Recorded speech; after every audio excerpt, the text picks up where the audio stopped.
We're going to proceed with the program, and we'll ask Dr. Chelston Brathwaite to come to the podium.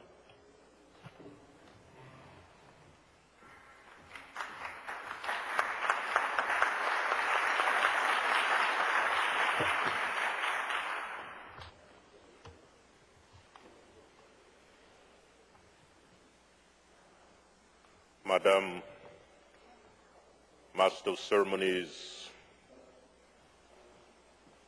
Mrs. Ann O'Brien,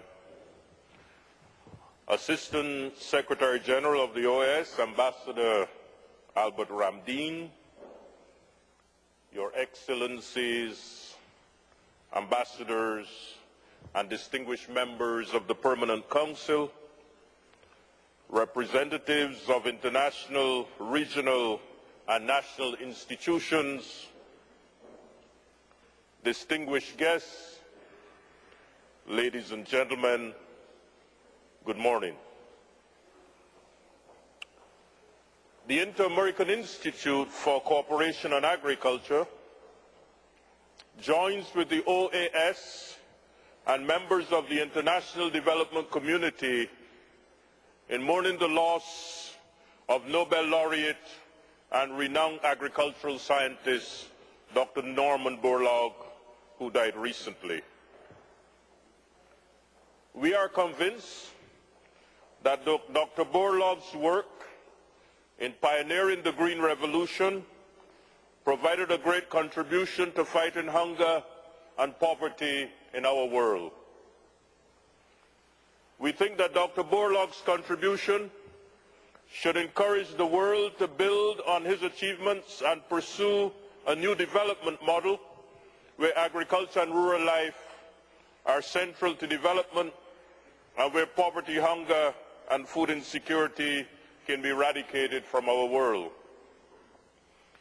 IICA looks forward to working with all development partners and our member states to achieve the Millennium Development Goal of reducing poverty by 50% in 2015.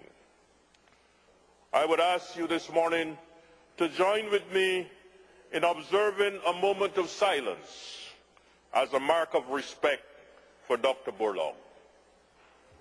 Can we stand, please?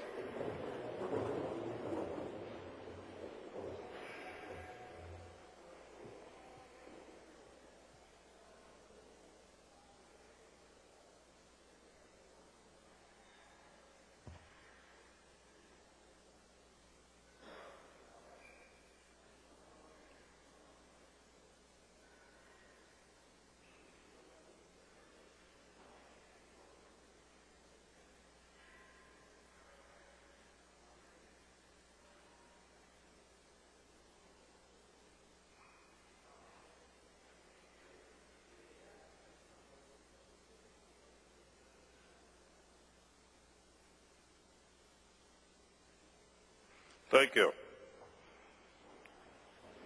Madam Chairperson, I am pleased to be back in Washington and to have the opportunity to participate in this important meeting in collaboration with the Organization of American States. This morning, I wish to address three issues. The levels of poverty and food insecurity in the countries of Latin America and the Caribbean continues to be unacceptably high and persistent. Agriculture is a critical factor for poverty reduction because the majority of the poor live in the rural areas and depend on agriculture for their sustenance. And thirdly, agriculture will not be able to make an appropriate contribution to poverty reduction and the elimination of food insecurity unless a new concept of agriculture is promoted and a new model of development implemented.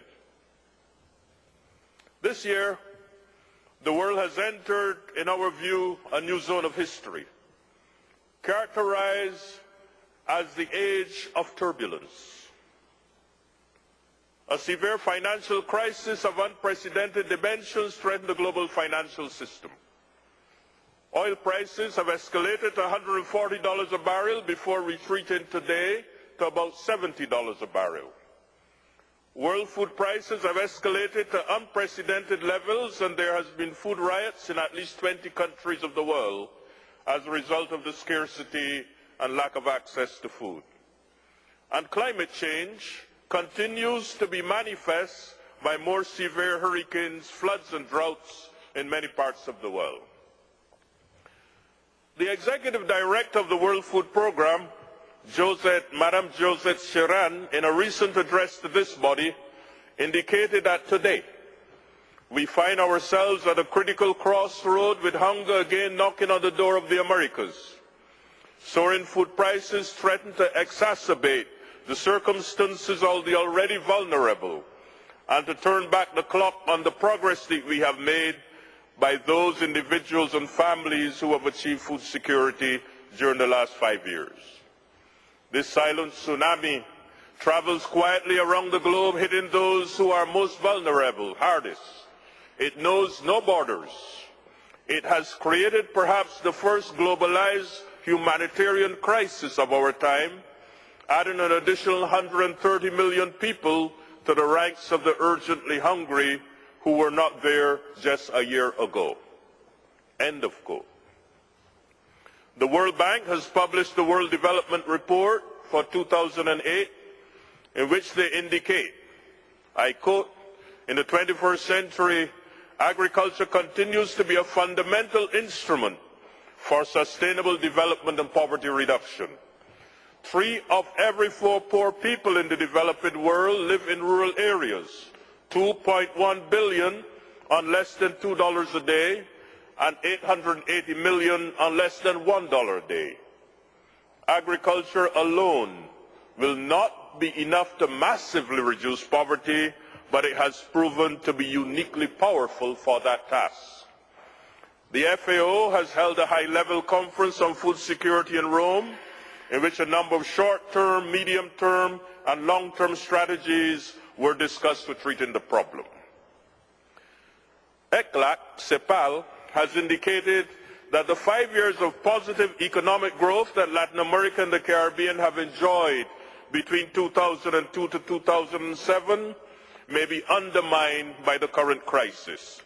They indicate that the 27 million people who left poverty during this period are likely to return to poverty, and thus making it difficult for us to achieve the Millennium Development Goals.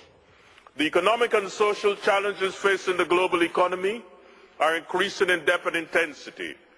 Major developed economies are now in recession, and growth in developing economies are slowing as a result of reduction in world trade, capital flows, and the financial crisis intensifies. The scenario has serious implications for the economies of Latin America and the Caribbean that are likely to see a reduction in direct foreign investment, reduction in remittances, and a reduction in tourist arrivals, resulting therefore in a contraction in many economies and increasing levels of unemployment. The recent reduction in energy prices and food prices is likely to lead us to the conclusion that the challenges which we face with the rapid food prices in 2008 are over, and we can get back to business as usual. I beg to differ. I agree with many professionals and institutions, including IFPRI, the FAO, and others, that our problems are not over, because the factors that drove the food crisis last year are still with us. In fact, the slide which will come up on the screen shows very clearly the price trend with respect to wheat, corn, rice, and soybean in the period 1995 to 2008.